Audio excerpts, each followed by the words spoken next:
नमस्कार।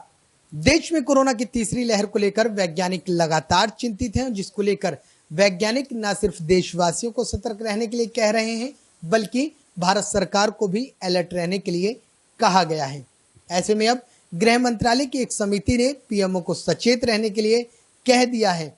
इस गृह मंत्रालय की समिति ने कहा है कि देश में कोरोना की तीसरी लहर अब अक्टूबर में देखने को मिल सकती है, जिसका सीधा सीधा असर बच्चों पर देखने को पड़ेगा। और ऐसे में जो गृह मंत्रालय की ये समिति है, इन्होंने पीएमओ से कहा है कि इसको लेकर अभी से तैयारियां शुरू कर दी जाएं।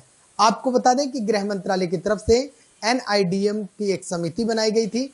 उनके एक्सपर्ट्स ने पीएमओ से कहा है कि अभी देश में जो स्थिति है, तत्कालीन स्थितियां, वो मेडिकल उपकरण देश में पूरे नहीं हैं, जैसे कि आईसीयू और तमाम तरीके की ऑक्सीजन की जो बात कही गई है, तमाम तरीके की जो मेडिकल उपकरण हैं वो अभी पूरे नहीं हैं। इसको लेकर पूरी एक कमेटी बनाई जाए ताकि जो मेडिकल उपकरण है उसको फुलफिल कर सके।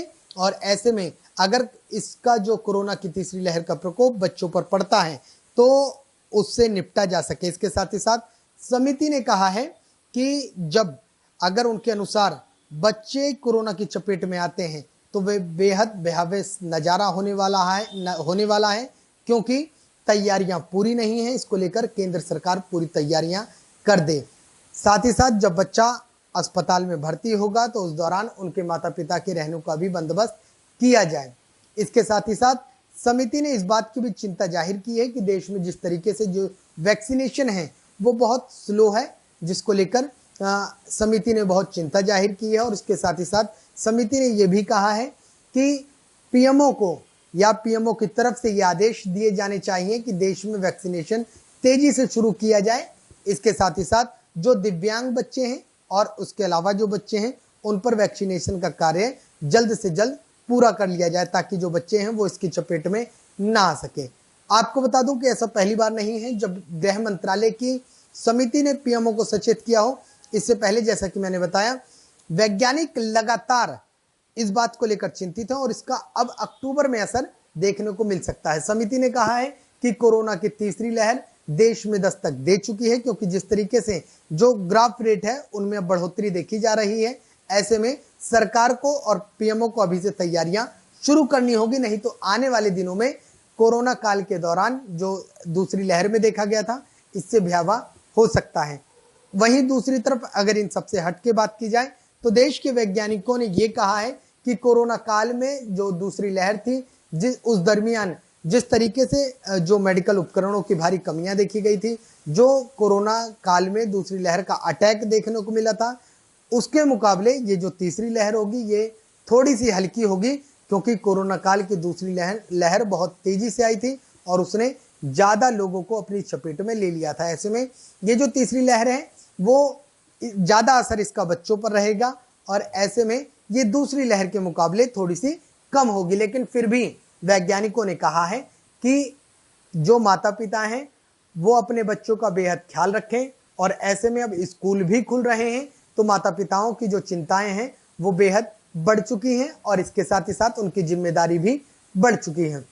वैज्ञानिकों की माने तो अगर बच्चे के अंदर गले में खराश है या बच्चा खांस रहा है, बच्चे को किसी तरीके की कोई स्मेल नहीं आ रही है, सूंघने में समस्याएं हो रही हैं, या फिर बच्चे का शरीर गर्म लग रहा है, तो ऐसे में बच्चे के तत्काल प्रभाव से उसके जो माता पिता हैं उसका उपचार कराएं और छोटे मोटे बुखार को भी अनदेखा ना करें। अगर बच्चे के गले में किसी तरीके की कोई तकलीफ नजर आ रही है तो उसको भी तत्काल प्रभाव से दिखाया जाए, ताकि ये जो कोरोना की तीसरी लहर आएगी वो बच्चे को चपेट में ना ले सके और बच्चे का जो जिस तरीके से रहन सहन है उसको बराबर देखते रहें। बच्चे की पूरे जो दिनचर्या है उस पर भी माता पिता को फिलहाल जोर देने की और ध्यान देने की जरूरत है। वैज्ञानिकों ने ये सब बातें इसलिए कही क्योंकि बच्चों को किस तरीके से कोरोना काल के दौरान जो तीसरी लहर आने वाली है उसमें कैसे ठीक रखा जाए।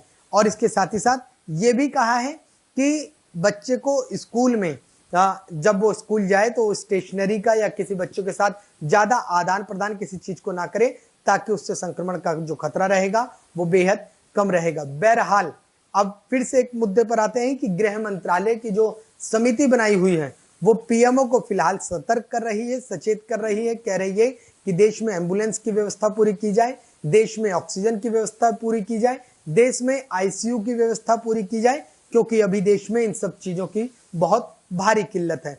फिलहाल अगर आपको हमारी ये वीडियो पसंद आ रही है तो इसको लाइक करें, शेयर करें, सब्सक्राइब करें और कमेंट करके बताएं कि आपको हमारी वीडियो कैसी लग रही है। इसके अलावा हमारी अपनी वेबसाइट भी है www.namansathya.com।